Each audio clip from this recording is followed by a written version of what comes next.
حضرت ابو بکر، بکر کے عربی دانوں نے بہت سارے معنی لکھے ہیں۔ بکر کا کیا معنی ہوتا ہے، بکر کس کو کہتے ہیں، اس کے بارے میں مختلف اقوال ہیں، وہ میں سارے آپ کے سامنے عرض کر بھی نہیں سکتا، اور جو مجھے پتہ ہے اس کا ٹائم بھی نہیں ہے۔ بکر کا ایک معنی ہے اولا، یعنی اولیت والا، پہلے والا، سب سے پہلے، اس کو بھی بکر کہتے ہیں، چونکہ آپ ایمان لانے میں اولیت کے حامل ہیں، اسلام کا اعلان اور اظہار کرنے میں اول ہے۔ دیکھیں بھئی، کچھ تو میرے محبوب کے گھر والے ہیں نا، جس طرح حضرت خدیجہ الکبریٰ یا مولا علی علیہ السلام یا حضرت زید، وہ تو سرکار دو عالم علیہ السلام کے اہل خانہ ہیں، یا پھر وہ سرکار کے غلام ہیں، وہ تو آپ کے گھر میں رہتے ہیں۔ تو آپ کے گھر کے علاوہ جب آپ کے دروازے سے باہر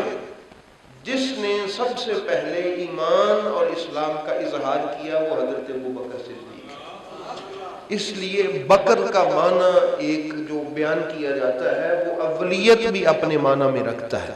آپ فقط ایمان لانے میں ہی جو ہے وہ اولیت نہیں رکھتے، بلکہ آپ کو اللہ نے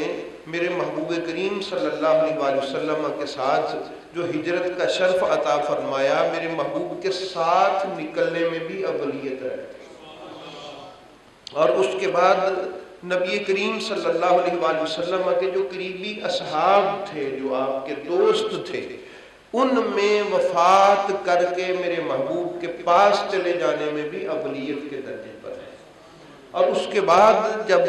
قیامت والے دن قبر کھلے گی، اس قبر کے کھلنے میں بھی باقی لوگوں سے اولیت کے درجے پر فائز ہیں۔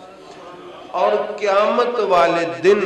جب لوگ اٹھ کے اللہ کی بارگاہ کی طرف جا رہے ہوں گے تو ان جانے والوں میں بھی اولیت کے درجے پر فائز ہیں،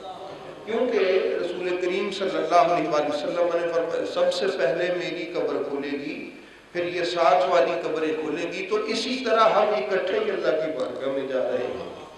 تو یہ شان بھی حضرت ابوبکر صدیق رضی اللہ تعالی عنہ کی اللہ نے ارشاد فرمائی ہے۔ اور دوسرے نمبر پہ وہ حدیث پاک میں آپ سے کئی مرتبہ عرض کر بھی چکا کہ جب اللہ پاک فرمائے گا کہ محبوب حساب کے لیے کسی کو پیش کرو، تو سب سے پہلے جن کو اللہ کی بارگاہ میں میرے نبی کی طرف سے پیش کیا جائے گا وہ بھی حضرت ابوبکر صدیق۔ کیوں بھائی؟ تاکہ اللہ تعالیٰ اس شخصیت کی جو نام عمل ہے اس کو دیکھ کے اللہ پاک باقیوں کے لیے رحم ہو جائے۔ تو اس لیے احباب گرامی، اللہ پاک اپنے پیارے حبیب کریم صلی اللہ تعالی علیہ وآلہ وسلم میں کہ صدقے سے ہمیں ان کی عزت و عظمت اور ان کی جو اللہ نے شان عطا فرمائی ہے اس کے ساتھ ہمیشہ ہی یوں ہی عقیدت مند رہتے ہوئے زندگی گزارنے کی توفیق عطا فرمائے۔ چونکہ بڑا فتنوں کا دور ہے، بہت ہی زیادہ یہ جو ہمارا میڈیا پہ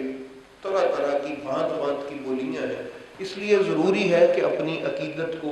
ان کے ساتھ وابستہ رکھیں تاکہ کسی بھی قسم کا کوئی مسئلہ، اور ہم الحمدللہ اہل سنت و جماعت اور بالخصوص حضور غوث اعظم کے ماننے والے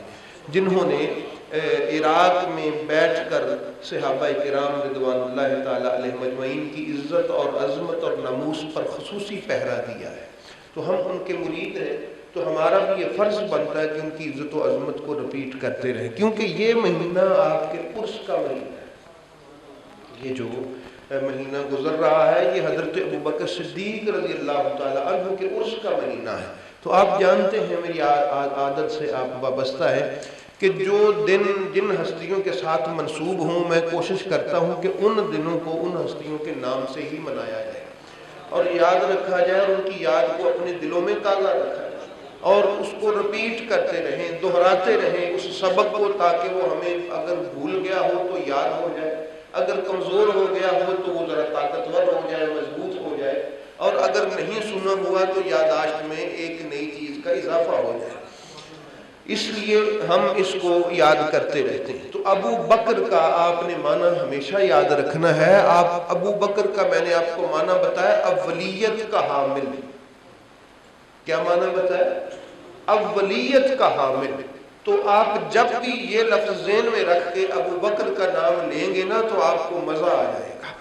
کہ ہم اس کا ذکر کر رہے ہیں جو اولیت کا جو ہے حامل ہے، جس کو اللہ نے اول شان عطا فرمائی ہے، اور خلافت میں بھی اول ہے، یہ بھی آپ جانتے ہیں، میرے محبوب کے بعد مصلی امامت پہ بھی اول ہے،